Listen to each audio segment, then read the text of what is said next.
하나님 아버지 감사합니다. 수요일 저녁 시간에 다시 저희들을 교회로 불러주셔서 감사합니다. 이 시간 주님의 음성을 듣고자 합니다. 우리의 귀를 열어주시고 우리의 마음을 열어주시옵소서. 예수님의 이름으로 기도드리옵나이다. 아멘. 함께 찬송가 292장을 찬송하겠습니다.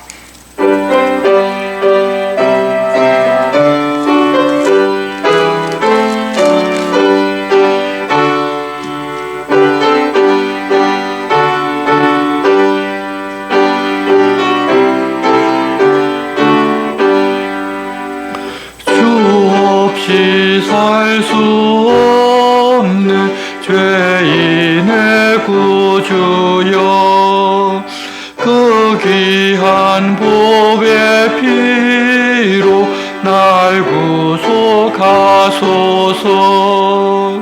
구주의 사랑으로 흘리신 보혈이 내 소망 나의 위로 내 영광 됩니다. 주 없이 살 수 없네 나 혼자 못 쓰리. 힘없고 부족하며 지혜도 없도다. 내 주는 나의 생명 또 나의 힘이라. 주님을 의지하여 지혜를 얻으리. 주 없이 살 수 없네 내 주는 아신다. 내 영의 깊은 간구 마음의 소원을 주밖에 나의 마음이 알아주리요. 내 마음 위로하사 평온케 하시네. 주 없이 살 수 없네 세월이 흐르고 이 깊은 고독 속에 내 생명 끝나도 사나운 풍랑일 때 날 지켜주시니 내 곁에 계신 주님 늘 힘이 됩니다.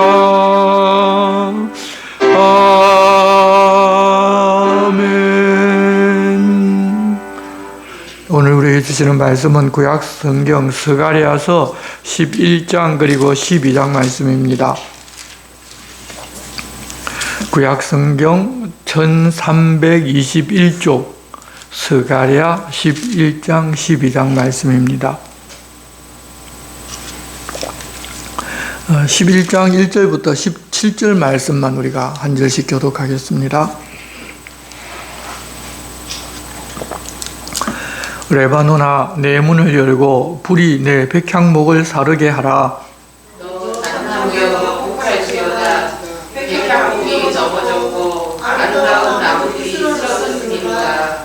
바산의 상수리 나무들아 곡할지어다.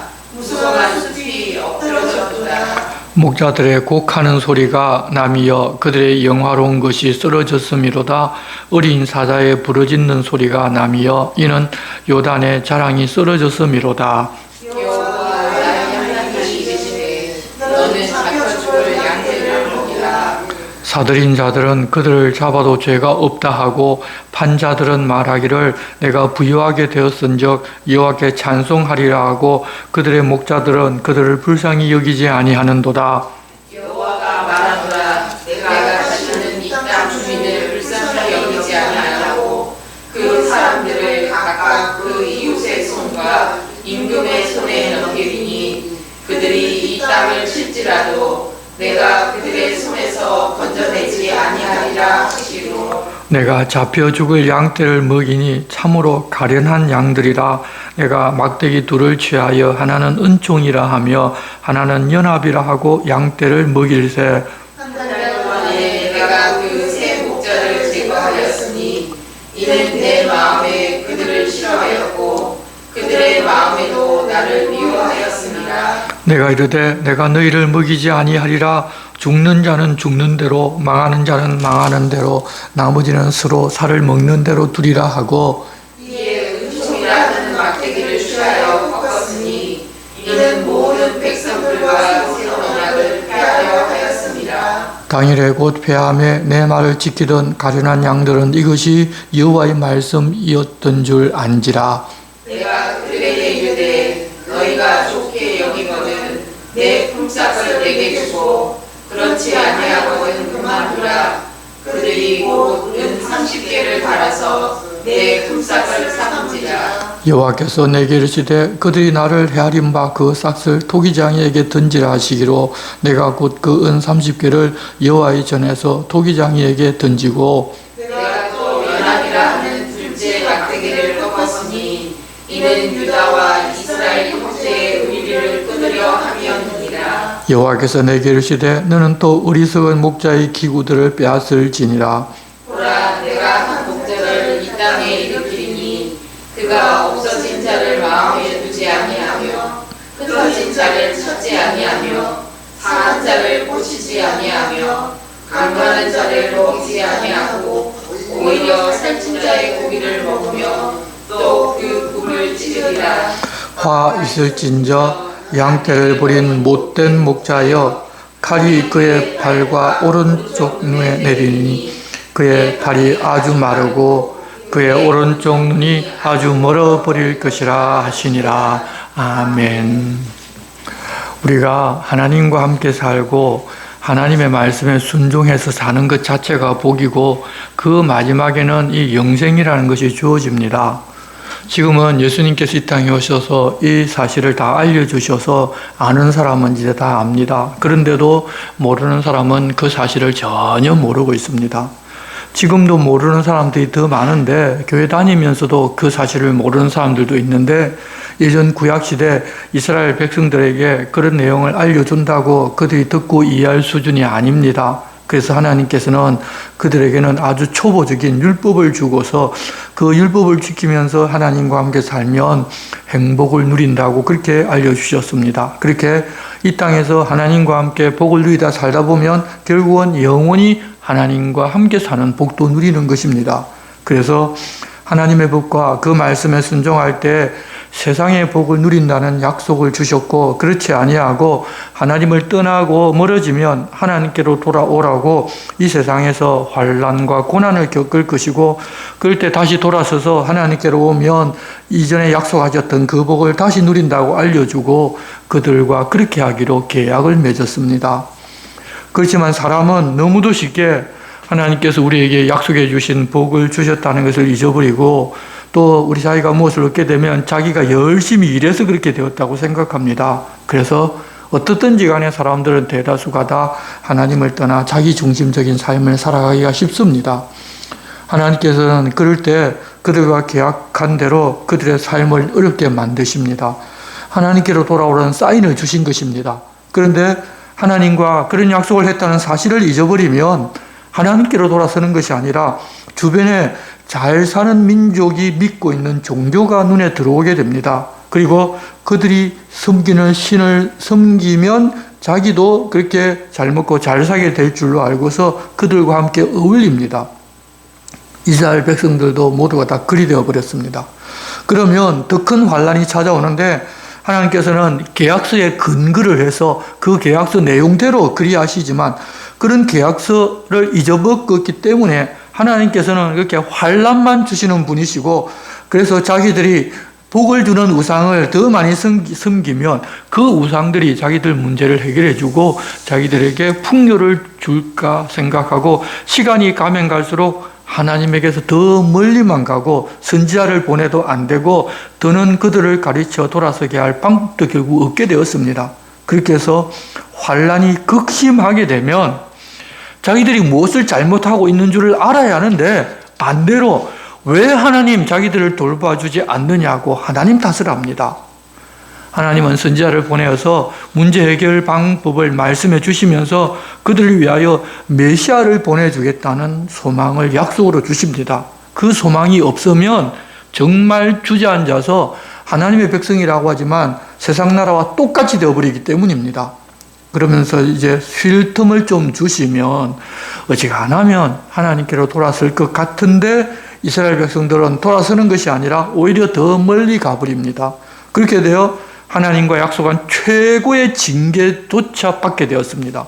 그때 하나님 자기들에게 보내겠다는 메시아를 기억하고 메시아가 오셔서 우리들의 이 문제를 해결해 달라고 그 상황에서 벗어나게 해달라고 또 매달립니다. 그런데 그들이 기다리는 메시아는 어떤 메시아인가 하면 백마를 타고 힘과 능력을 모두 갖추고 와서 자기들을 괴롭히는 적군을 다 쳐서 부수고 자기들을 세계 모든 나라를 다스리는 그런 나라로 만들어줄 것을 기대하는 그런 메시아를 그들은 기다립니다. 하나님과 함께 사는 것, 그 말씀에 순종해서 사는 것이 복이고 그 끝에는 영생의 복이 있지만 그러기를 바라는 하나님의 마음은 전혀 모르고 당장 어렵고 힘든 상황에서 벗어나게 해달라는 것과 세상에서 다른 사람들을 부리면서 다른 사람보다 더 잘 먹고 잘 살게 해주는 것이 메시아가 오셔서 해줄 일이라고 생각하고 있다는 것입니다. 그런 그들에게서 하나님 꿈꾸시는 하나님의 나라는 더 이상 기대할 수가 없습니다. 그래서 하나님께서는 메시아를 보내어서 하나님 나라를 이 땅에 보여주는 새 언약, 새 나라를 세우고자 하시는데 이스라엘 백성들은 메시아를 보내준다고 하나님 말씀하시니까 자기들이 생각한 대로 만들어줄 것으로 착각하면서 기다리더라는 것입니다. 그러다가 결국 그분이 오시면 그분을 거부해버립니다. 왜냐하면 자기들이 기다리고 원하는 것을 해주지 않기 때문입니다.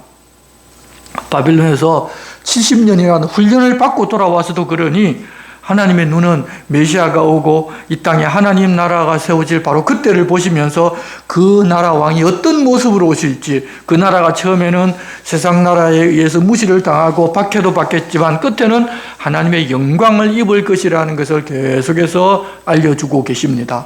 하지만 이스라엘 백성들이 받아들이는 것은 자기들과 세상 속에 있는 이스라엘이라는 나라가 영광 입을 것만 기대합니다. 세상이 그들의 전부이기 때문입니다. 그들이 온전하게 듣고 받아들이지를 않는다 하더라도 하나님 계획하신 이 일은 반드시 성취될 것입니다. 그래서 참 소망이신 메시아가 이 땅에 오셔서 이루실 일에 대해서 그분이 오시면 어떻게 하실 것인지를 계속 말씀하십니다. 믿고 받아들이는 사람들을 위해서 그렇게 말씀하시는 것입니다. 그리고서 이제 하시는 구원의 말씀은 이 땅에 있는 이스라엘에서 백성들을 약탈하고 자기만 먹는 거짓 목자들에게 화가 임하고 그들을 따르는 사람들도 결국은 화를 당할 것이라는 사실을 알려줍니다. 참 목자를 보내신다고 하나님 약속하시고 그런 목자가 어떤 모습으로 올 것이라고 말씀하고 계신데 그런 목자는 기다리지를 아니하고 오히려 거짓 목자를 따르고 있으니 거기에 대한 결과는 그렇게 된다는 것입니다. 또 오는 메시아는 그들이 그런 것을 기다리기 때문에 오히려 그들에 의해서 고난을 받고 죽임도 당할 것입니다.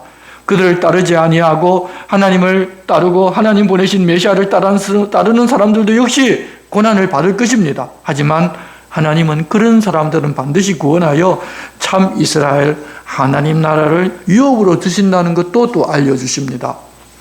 예루살렘의 회복이나 구원을 말씀하시면 사실은 메시아가 이 땅에 오셔서 새롭게 만드는 하나님 나라에 대한 말씀인데 육신을 따르는 이스라엘 백성들도 자기들이 그렇게 될 것이라고 착각하겠지만 그런 착각 속에서 세상을 따르면서 그 길로 갈 사람들은 가고 하나님 보내신 메시아를 따르는 사람들은 고난받지만 언젠가 구원받고 영광을 얻을 것이니 그 소망 중에 하나님만 붙들고 견디라는 그런 소망의 말씀을 주는 것입니다. 이런 이중적인 의미가 들어있는 말씀이어서 이제 우리가 보는 스가랴서가 조금 어렵습니다. 그렇지만 차근차근 우리가 보면서 이미 우리는 예수께서 어떤 분이신지를 알기 때문에 그 예수님에 관한 말씀이구나라는 것을 알고 읽으면 보다 쉽게 이해할 수가 있을 것입니다. 제11장 1절 말씀입니다. 레바노나 내 문을 열고 불이 내 백향목을 사르게 하라. 너 잣나무여 곡할지어다. 백향목이 넘어졌고 아름다운 나무들이 쓰러졌음이로다. 바산의 상수리 나무들아 곡할지어다. 무성한 숲이 엎드러졌도다. 목자들의 곡하는 소리가 남이여 그들의 영화로운 것이 쓰러졌음이로다. 어린 사자의 부르짖는 소리가 남이여 이는 요단의 자랑이 쓰러졌음이로다. 이 레바논을 향한 하나님의 명령으로 시작이 되는데 레바논은 이스라엘의 북쪽 경계선으로서 이곳에는 성전이나 궁전을 짓는 데 사용되는 백향목의 주산지로 유명했었습니다. 그래서 이 백향목이라고 하면 이스라엘 백성들의 지도자로 비유해서 자주 말씀하셨습니다. 그런데 그 레바논 들어 문을 열고서 백향목을 불사르게 하라는 것입니다. 하나님의 심판이 북쪽에서 임하여서 이스라엘의 목자의 사명을 받았으면서도 거짓을 행하는 부패한 지도자들에게 심판이 임하게 하라는 것입니다. 그러면 그런 지도자들이 좋다고 따랐던 나머지 백성들도 함께 다 심판을 당하게 됩니다. 하나님 말씀을 쫓아서 하나님과 함께 살며 하나님의 백성들에게 진리를 가르치는 것이 아니라 세상에서 잘 되는 것이 하나님의 복이라고 하면서 자기 배만 불리고자 하는 거짓 목자들은 이렇게 하나님의 심판을 받게 된다는 것입니다. 그렇게 심판을 선포하고서 스가랴에게 4절 이렇게 말씀하십니다. 여호와 나의 하나님이 이르시되 너는 잡혀 죽을 양떼를 먹이라고 하십니다. 이 이야기는 결국 스가랴에게 하시는 말씀이지만 곧 예수님에게 하시는 말씀이기도 합니다. 그것을 우리가 항상 이제부터 주의해서 같이 보고 있어야 합니다. 거짓 선지자와 왕과 제사장 같은 악한 목자를 따라가기에 결국 죽임당할 그런 백성들이지만 그렇더라도 먹이는 것이 참 목자의 사명인데 1차적으로는 스가랴에게 하시는 말씀이지만 중의적으로는 메시아가 이 땅에 와서 하실 일과 악한 사람들에게 당할 일들을 계속해서 말씀하고 계십니다. 그러면 그렇게 악한 목자들은 하나님께서 자기들에게 맡긴 하나님의 양들을 어떻게 하고 있는가 하면 5절입니다. 사들인 자들은 그들을 잡아도 죄가 없다 하고 판자들은 말하기를 내가 부요하게 되었은즉 여호와께 찬송하리라고 그들의 목자들은 그들을 불쌍히 여기지 아니하는도다. 여기서 목자라고 하면 양의 주인이 아닙니다. 양을 돈을 받고 치는 양을 먹이고 안전하게 보호해 주어서 이제 다시금 주인에게 돌려주는 사람을 우리는 목자라고 하는데 그 목자들이 어떻게 하느냐 사들여서 잡아 먹기도 하고 또 판자는 말하기를 어떻게 하느냐 내가 팔아서 돈을 많이 벌었으니까 이것이 바로 여호와께 찬송할 일이라고 하면서 양을 사고 판다는 것입니다. 하나님의 양이었던 사람들을 하나님 말씀과 법으로 잘 먹이는 것이 아니라 자기가 길러서 팔고 산다고 하고 있는데 산 사람은 자기가 샀으니 잡아먹어도 아무 죄가 없다 하고 판 사람은 팔아서 돈을 벌고 부자가 되었으니 여호와께 찬송하리라고 하면서 양들을 불쌍히 여기는 마음은 하나도 없다는 것입니다. 요즘도 하나님의 백성들을 배불리 먹이는 목자의 역할을 충실하게 하는 것이 아니라 하나님의 양들을 자기 양이라고 하면서 잡아먹기도 하고 팔기도 하는 목회자가 있는데 이런 악한 목자는 세월이 흘러도 변함없이 이 땅에 존재한다는 것을 보여주십니다. 그런데 그런 악한 목자를 따르는 사람들은 하나님 살릴 하나님의 양이 아니라는 것입니다. 그런데도 참 목자는 그런 그들이라도 먹입니다. 6절입니다. 여호와가 말하노라 내가 다시는 이 땅 주민을 불쌍히 여기지 아니하고 그 사람들을 각각 그 이웃의 손과 임금의 손에 넘기리니 그들이 이 땅을 칠지라도 내가 그들의 손에서 건져내지 아니하리라 하시기로. 표면적으로는 이스라엘 백성들입니다. 그러면 하나님의 백성들입니다. 뿐만 아니라 하나님을 믿는 신앙을 가진 것 같으나 하나님의 양인 것 같은데 사실은 자기 의지로 악한 목자들을 따르기 때문에 이제는 하나님께로부터 버림받은 양이라는 것입니다. 그래서 하나님께서는 그런 사람들은 건져주지를 않으십니다. 스가랴와 예수께서 그렇게 잡혀 죽임당할 양인 줄 알고도 먹입니다. 마음이 얼마나 안타깝고 그들이 가련하겠습니까? 7절 내가 잡혀 죽을 양떼를 먹이니 참으로 가련한 양들이라. 예수님께서 이 땅에 오셔서 자기들에 나오는 목자들을 그 무리들을 보시고 얼마나 안타까워하셨습니까? 목자가 없어서 이리저리 흩어지는 그런 양들이라고 해서 그렇게 말씀하신 적이 있는데 바로 목자 없이 헤매는 양들을 보시고 그 아픈 마음을 여기서 말씀하십니다. 그러면 주님은 그들을 어떻게 가르치고 인도하는가 하면 7절 하반절 내가 막대기를 취하여 하나는 은총이라 하며 하나는 연합이라 하고 양떼를 먹일세. 이 잡혀 죽일 양인 줄 알고도 먹이는데 그런 양을 어떻게 먹이는가 하면 죽일 당할 그런 양들이지만 은총을 베풀고 하나님과의 연합, 사람들 사이에도 연합할 수 있도록 인도해 가신다는 것입니다. 버림받았지만 버림받지 않은 그런 양들처럼 계속 먹인다는 것입니다. 그럴 때 하나님께서는 은밀하게 그들 중에 있는 악한 새 목자를 제거해 버리십니다. 8절 한 달 동안에 내가 그 새 목자를 제거하였으니 이는 내 마음이 그들을 싫어하였고 그들의 마음에도 나를 미워하였습니다. 악한 목자와 참 목자는 병립할 수가 없습니다. 예수님도 그들을 미워하니까 그들도 예수님을 미워합니다. 그래서 은밀하게 악한 새 목자 왕 그리고 제사장 선지자를 제거해 버렸다는 것입니다. 그들이 이스라엘 백성들을 하나님의 길로 인도하는 것이 아니라 멸망의 길로 인도하고 있기 때문입니다. 전통적으로는 이 새 목자라는 것은 이스라엘 왕과 제사장과 선지자를 말하는 것인데 신구약 중간 시기에 하나님께서 침묵하시는 것을 아마 말할 수도 있습니다. 그때는 왕도 없고 제사장도 제대로 없고 선지자도 없어서 하나님 말씀이 그들에게 전혀 흘러가질 않았습니다. 또 역사 속에서 보면 셀류쿠스가 지배할 때 그들과 합세해서 백성들의 골수를 빼먹은 그런 거짓 목자들을 하신 말씀일 수도 있고 로마가 지배할 때 새 분당의 지도자들이 되어서 자기 배만 불리고 백성들을 약탈한 그런 사람들이라는 해석을 하기도 합니다. 그러면 그들의 직무는 그렇게 빼앗겼기 때문에 누가 대신하는가 하면 바로 메시아신 예수님이 대신하신다는 것입니다. 9절입니다. 내가 이르되 내가 너희를 먹이지 아니하리라. 죽는 자는 죽는 대로 망하는 자는 망하는 대로 나머지는 서로 살을 먹는 대로 두리라 하고 이에 은총이라는 막대기를 취하여 꺾었으니 이는 모든 백성과 세운 언약을 폐하려 하였음이니라.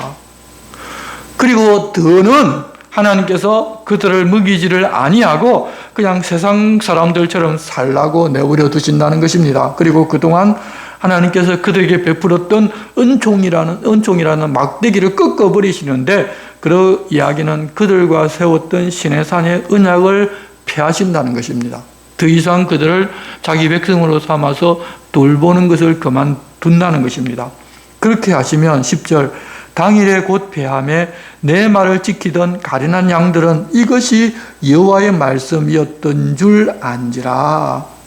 그렇게 대부분이 다 버림받고 하나님과 아무 상관없이 거짓 목자를 따라가고 자기들도 거짓 목자처럼 행하고 있지만 극소수의 하나님 말씀을 지키고 따르던 사람들은 이것이 여호와 하나님의 말씀인 줄 알고 새 언약을 이루러 오실 예수 그리스도를 기다린다는 것입니다. 바로 예수님이 이 땅에 오셨을 때 그분을 알아본 시몬 같은 분, 안나 같은 분, 그런 분이 있었다는 것입니다. 그리고서 12절입니다. 내가 그들에게 이르되 너희가 좋게 여기거든 내 품삯을 내게 주고 그렇지 아니하거든 그만두라. 그들이 곧 은 30개를 달아서 내 품삯을 삼은지라. 여호와께서 내게 이르시되 그들이 나를 헤아린 바 그 싹을 토기장이에게 던지라 하시기로 내가 곧 그 은 30개를 여호와의 전에서 토기장이에게 던지고 내가 또 연합이라고 하는 둘째 막대기를 꺾었으니 이는 유다와 이스라엘 형제의 의리를 끊으려 함이었느니라. 스가랴가 한 예표의 표현이겠지만 우리는 다 알고 있는 예수님에 관한 내용입니다. 참 목자이신 예수께서 나 이제 더 이상 이스라엘이라는 세상 나라와 세상에 속한 이스라엘 백성들의 목자를 하지 않겠다고 사표를 낼 테니까 내게 그동안 일한 품삯을 주든지 말든지 알아서 하라고 그렇게 이야기했다는 것입니다. 주면 주고 안 주면 안 받을 테니까 너희들 알아서 하라고 그랬더니 은 30개를 달아서 주더라는 것입니다. 은 30은 소에 바쳐서 죽은 노예 한 사람의 값인데 참 목자 메시아를 소에 바쳐 죽은 노예 한 사람 값으로 밖에 안 쳤다는 것입니다. 가룟 유다가 예수를 팔고자 악한 목자들에게 찾아가서 돈을 받는 그 모습인데 우리는 다 이 어떤 것으로 이루어졌는지 다 알고 있는 내용입니다. 그렇게 받은 은 30을 가룟 유다가 잘못했다고 후회하고 성전 금고에 넣었더니 그들은 이 돈이 더럽다고 하면서 도로 꺼내어 토기장에 밭을 사서 나그네의 묘지로 삼았습니다. 스가랴 때 이렇게 하신 말씀이 예수님 돌아가셨을 때 그렇게 함으로써 다 응하게 되었다는 것을 성경은 우리에게 알려주십니다. 아마 그때 당시에는 그것이 무슨 의미인지를 전혀 몰랐을 것입니다. 그런데 예수님에게서 그런 일이 나고 보니 바로 그 이야기가 이 말씀이라는 것을 깨달아가는 것입니다. 그렇게 그들의 목자의 직을 버리셨고 연합이라고 하는 둘째 막대기도 꺾어버리십니다. 이제는 유다와 이스라엘의 육신의 형제 의리조차도 끊어버리시는데 그러면 한 민족이 완전히 파괴되는 것입니다. 이후에 로마에 의해서 멸망당하고 온 세상에 흩어져 버릴 것을 알려주시는데 예수님께서 그들의 목자의 이미 직을 버리셨기 때문에 그들이 어떻게 되든지 말든지 그냥 그대로 내버려 두십니다. 그런데 15절 여호와께서 내게 이르시되 너는 또 어리석은 목자의 기구들을 빼앗을지니라. 그들과 관계를 이미 다 끊었는데도 불구하고 어리석은 목자의 기구들을 빼앗으라고 하십니다. 그것은 다시금 유대인들도 예수를 그리스도로 믿고 구원으로 들어오도록 이해하신다는 그런 의미입니다. 예수께서 제사장이고 왕이고 선지자가 되셔서 한 모습으로 그들 자기 백성들을 위해 일하실 것을 우리에게 보여주십니다. 이스라엘이 선민이어서 이스라엘 백성으로 이제 구원이 임하는 것이 아니라 예수께서 이방인들에게 복음을 전하여 하나님의 백성들을 구원해 내시면서 이스라엘 백성들도 같은 선상에서 복음을 전하고 구원받는 자들도 이제 그런 일을 통해서 있다는 것입니다. 자기를 버리고 죽이기까지 한 그들이지만 그래도 한결같은 사랑을 가졌으니 하나님은 그래도 그들을 사랑하고 복음을 전하라고 부탁하신 것입니다.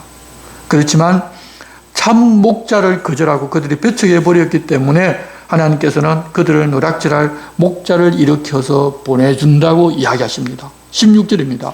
보라, 내가 한 목자를 이 땅에 일으키리니 그가 없어진 자를 마음에 두지 아니하며 흩어진 자를 찾지 아니하며 상한 자를 고치지 아니하며 강건한 자를 먹이지 아니하고 오히려 살찐 자의 고기를 먹으며 또 그 굽을 찢으리라.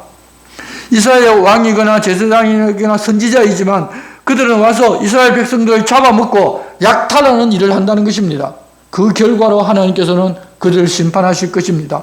17절입니다. 화 있을진저 양떼를 버린 못된 목자여 칼이 그의 팔과 오른쪽 눈에 내리리니 그의 팔이 아주 마르고 그의 오른쪽 눈이 아주 멀어버릴 것이라 하시니라. 이 말씀을 또 조용히 우리가 묵상을 해보면 어떻게 보면 적그리스도가 온 시대 유대인들이 그게 능력으로 자기들 앞에 나타난 적그리스도를 진짜 그리스도로 알고 따라가지만 결국 그들에게는 약탈당하기만 한다는 것을 말할 수도 있습니다. 예수님께서 재림하시기 전 이 땅에 극심한 혼란이 있을 것인데 그 혼란을 다 평정하면서 능력으로 자기가 메시아라고 불릴 사람이 나타날 것인데 처음에는 다들 메시아인 줄 알고 따르겠지만 결국 그를 따르는 것은 멸망으로 가는 길입니다. 예수께서 다시 오셔서 그 적그리스도를 붙잡아서 영원한 불못에 던져 넣어버리십니다. 그렇게 이제까지 두 목자를 보여주셨습니다. 우리들의 목자하지 말라면서 백성들로부터 버림받는 참목자의 모습을 보았고, 그렇게 참목자를 버렸기 때문에 백성들을 잡아먹고 약탈하는 다른 목자를 그들이 맞아들이게 된다는 것입니다. 그것처럼 세상에서 참목자를 따르는 사람들은 이 세상의 영광을 입는 것이 아니라 예수께서 가신 길을 가게 되고, 그럴지라도 끝까지 견디면 구원을 얻게 되고, 그 길을 모르고 세상 영광을 따라가다 보면 자기가 메시아를 믿었으니 구원을 얻을 것으로 생각했는데 결국은 가짜 목자의 뒤를 따라갔기에 그와 함께 멸망하는 두 길이 우리에게 있다는 것을 알려주십니다. 그렇게 우리는 영적인 눈을 열고서 늘 분별하면서 참목자인 예수님께서 어떻게 가르치셨는지를 알고 그 길만을 걸어가야 합니다. 우리는 보통 내 육신이 요구하는 것, 세상 사람들이 말하는 것을 진리라고 생각하고 예수님 걸어가신 길보다는 거짓 목자, 악한 목자가 걸어가는 길로 사실을 걸어가 쉬운 길이기 때문에 걸어가려고 하는 경우가 많이 생깁니다. 그래서 우리는 하나님 말씀을 잘 보고 분별해서 주님이 우리에게 무엇을 원하셨고 무엇을 부탁하셨는지를 알고 그 길 걸어가기를 쉬지 말아야 할 것입니다. 이제 12장은 종말론적인 현상에 대한 이야기인데, 열국이 예루살렘으로 침공할 것이지만 하나님은 택한 백성들을 보존하여 주고 또한 그들은 결국 영광을 입을 것임과, 지금은 이스라엘 백성들이 예수가 그리스도인 줄을 전혀 모르고 있지만 이후에는 개인적으로 알게 되고 개별적으로 믿고 구원받는 역사가 세상 끝날에 일어난다는 것을 알려주는 내용입니다. 언제 어떻게 이런 일이 날 것인가 그것을 보는 것이 아니라 하나님께서 자기 백성들은 반드시 지켜 보호하고 결국에는 영광을 입혀주고 유대인들도 각각 따로 하나님 주시는 은총과 강구하는 심령으로 이전에 자기 조상들이 못 봤던 예수가 메시아라는 사실을 알고 애통하며 구원 얻게 될 일이 생긴다는 것을 우리가 알고 있으면 됩니다. 지금 이 시점은 아닌 것 같습니다. 조금 더 시간이 지나야 이런 일이 있을 것 같습니다. 12장 1절입니다. 이스라엘에 관한 여호와의 경고의 말씀이라. 여호와 곧 하늘을 펴시며 땅에 틀을 세우시며 사람 안에 심령을 지으시니가 이르시되 보라 내가 예루살렘으로 그 사면 모든 민족에게 취하게 하는 잔이 되게 할 것이라. 예루살렘이 에워싸일 때 유다에까지 이르리라. 언젠가는 이 예루살렘이 주변 나라들에 의해서 우리가 예루살렘을 점령해야 하겠다고 취하게 만들어서 결국은 예루살렘을 모두가 다 에워싸게 된다는 것입니다. 그렇지만 그들이 그렇게 하고자 하면 그 일이 이루어지는가 하면 이루어지질 않습니다. 3절입니다. 그날에는 내가 예루살렘을 모든 민족에게 무거운 돌이 되게 하리니 그것을 드는 모든 자는 크게 상할 것이라. 천하 만국이 그것을 치려고 모이리라. 여호와가 말하노라. 그날에 내가 모든 말을 쳐서 놀라게 하며 그 탄자를 쳐서 미치게 하되 유다 족속은 내가 돌보고 모든 민족의 말을 쳐서 눈이 멀게 하리니 유다의 우두머리들이 마음속에 이르기를 예루살렘 주민이 그들의 하나님 만군의 여호와로 말미암아 힘을 얻었다 할지라. 지금도 마찬가지. 요즘도 이란과 전쟁이 있었는데 그 주변 나라들이 계속해서 이 이스라엘을 치고 예루살렘을 점령해보려고 하는데 그런 일들은 하나님께서 허락하지 않았습니다. 왜냐하면 그 이유가 좀 뒤에 나옵니다. 6절. 그날에 내가 유다 지도자들을 나무 가운데 화로 같게 하며 곡식단 사이에 횃불 같게 하리니 그들이 그 좌우에 에워싼 모든 민족들을 불살을 것이요 예루살렘 사람들은 다시 그 본 곳 예루살렘에 살게 되리라. 여호와가 먼저 유다 장막을 구원하리니 이는 다윗의 집의 영광과 예루살렘 주민의 영광이 유다보다 더하지 못하게 하려 함이니라. 그날에 여호와가 예루살렘 주민을 보호하리니 그 중에 약한 자가 그날에는 다윗 같겠고 다윗의 족속은 하나님 같고 무리 앞에 있는 여호와의 사자 같을 것이라. 예루살렘을 치러 오는 이방 나라들을 그날에 내가 멸하기를 힘쓰리라. 주 나라들이 이스라엘을 없애기 위해서 예루살렘을 자기들이 점령하기 위해서 온갖 방법을 다 동원합니다. 그렇지만 이스라엘이라는 나라는 하나님께서 자기 이름을 두신 곳이기 때문에 어쩌거나 하나님께서 지켜주고 보호하시는 것입니다. 그들이 멸망당해서 사라지게 되면 하나님의 이름이 모욕을 당하기 때문입니다. 하나님 그것을 싫어해서 지금 이스라엘 백성들이 그렇게 어떻게 보면 악한 행동도 많이 하고 있지만 그래도 내 이름을 두고 있는 민족이라고 하나님 그렇게 선언하시면서 손대지 말라고 이야기하시는 것입니다.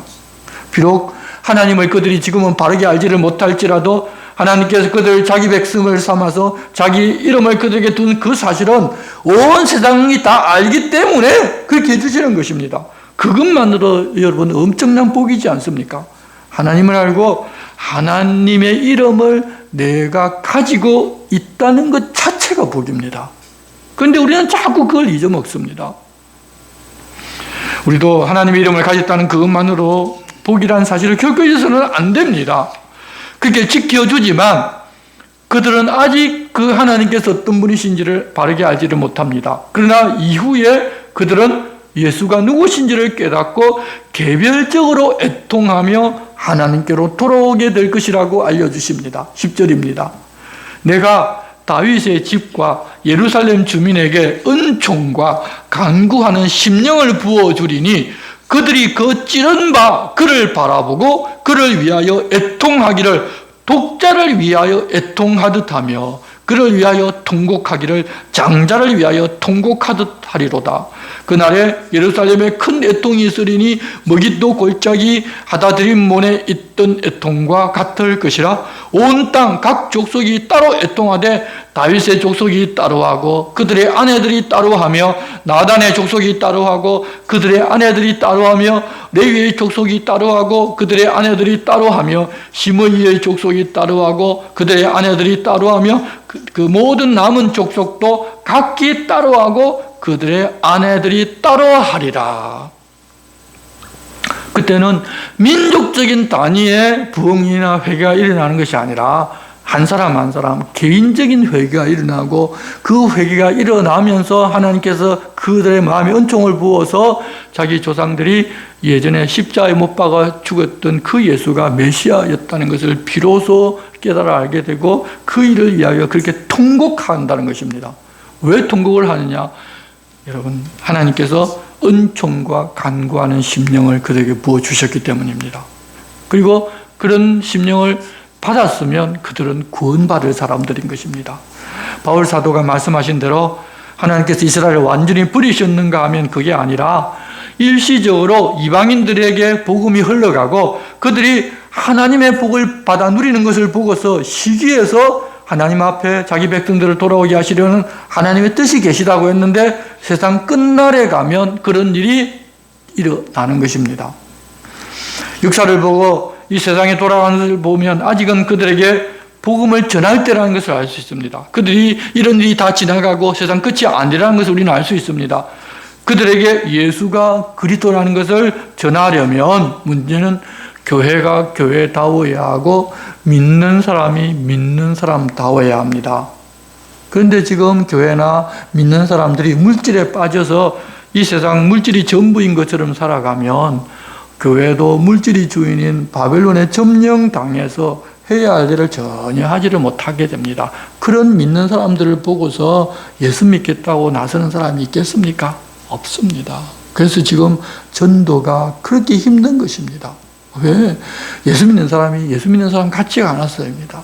예수 믿는 사람들이 오히려 자기들보다 더 못하다고 생각하는 사람도 있습니다. 윤리, 도덕, 예수 믿는다고 여러분 다른 사람들이 우려를 볼 만한 그런 고차원적인 윤리를 가지고 있고 그런 도덕적인 삶을 살고 있는가 하면 그게 아니지 않습니까? 그게 바로 지금 우리가 어떻게 잘못하고 있는가를 보여주는 지표일 다들 세상이 그렇게 한다고 그 세상 탓을 하지 우리의 삶이 어떤가는 다들 돌아보질 않습니다. 그냥 교회 와서 열심히 부르짖고 기도하면 복 받고 그러면 세상도 우리를 인정해 줄 것이라고 생각하는 그런 착각 속에 우리 믿는 사람들이 살아가고 있습니다. 그런 시절이 오기 전 우리라도 좀 바르게 알고 하나님 말씀을 붙들고 하나님과 함께 살면서 하나님 우리에게 부탁하신 그 일을 잘 감당하며 살아야 할 것입니다. 하나님 말씀을 통해서 하나님 우리에게 어떤 부탁을 하셨는지를 아는 방법 외에는 다른 방법이 없습니다. 뭐 통곡한다고 해서 알아집니까? 아닙니다. 기도 열심히 한다고 알아집니까? 아닙니다. 다 기도 열심히 하는 것도 내 잘되게 내게 무슨 문제가 있으니까 그 문제 해결해 달라는 주로 그런 기도지. 우리가 하는 기도의 대부분이 다 그렇지 않습니까? 하나님 뜻을 더 잘 알게 해달라고, 내가 주님을 닮아서 남들보다 밑에 서고 섬기는 사람 되게 해달라고. 여러분, 우리가 기도하는 게 드물지 않습니까? 내가 꼬리가 되지 않고 머리가 되게 해주셔서 다른 사람들 지도하고 인도하고 나는 높은 사람 되어서 다른 사람 위에 있게 해달라고. 그게 우리 자녀들을 위한 기도였고 우리의 기도였지 않습니까? 그런데 주님은 그런 기도를 하라고 하신 것이 아니라 이 나라에 하나님 나라가 임하게 하고 그렇게 살기만 하면 나머지 것들은 하나님 다 챙겨주신다고 우리에게 약속해 주셨습니다. 그런 약속을 받고서도 그 약속을 안 믿는 것이나 이스라엘 백성들이 예전에 하나님과 그렇게 약속하고도 안 믿고 자기들 뜻대로 살은 거는 똑같습니다. 우리가 이스라엘 백성들이 그렇게 예수 안 믿고 있어서 참 불쌍하고 보이지만 죄송하지만 우리도 예수 믿는다고 하지만 예수님을 주님이라고 부르지만 내가 주인된 삶을 사는 것은 다르지 않습니다. 이제는 다시 그런 우리의 삶을 돌아보고 하나님 우리에게 어떻게 살아달라고 부탁하신 그 말씀에 따라서 사는 우리가 되어야 할 것입니다. 기도하겠습니다. 하나님 아버지, 스가랴서를 통하여 참된 목자로 오시는 예수님의 모습도 보여주시고 그분이 이 땅에서 어떤 취급을 당할 것인지 어떤 일을 하실 것인지도 알려주셨습니다. 이 세상에 취하게 되면 예수를 알아볼 수도 없고 맞이할 수도 없다는 것을 또한 보여주셨습니다.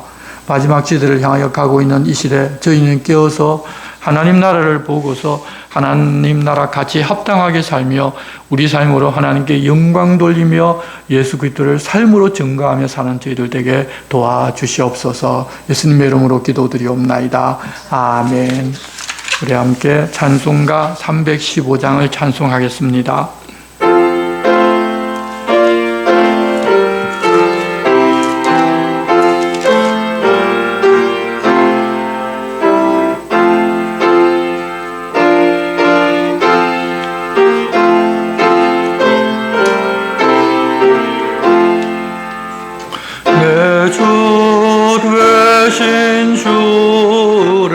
참 사랑하고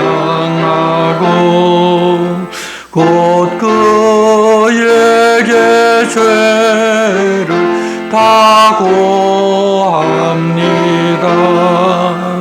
그 은혜를 주신 내 예수시니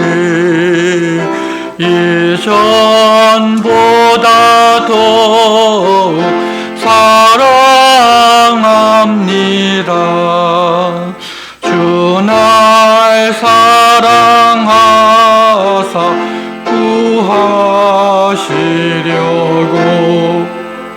저 십자가 고난 당하셨도다.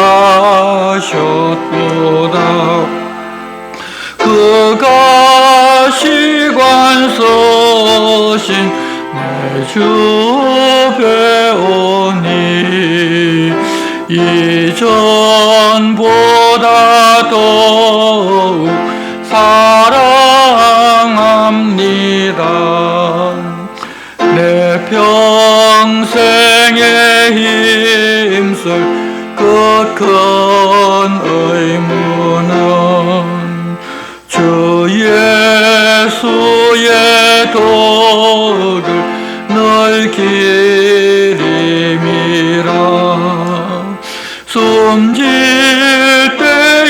때에까지 내 할 말씀은 이전보다 더욱 사랑합니다. 그 영광의 나라 나 들어가서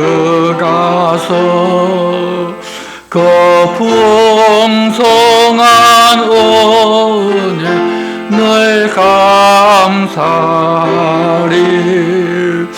검열 유관 서고 나 찬송할 말 이전보다 더욱 사랑합니다.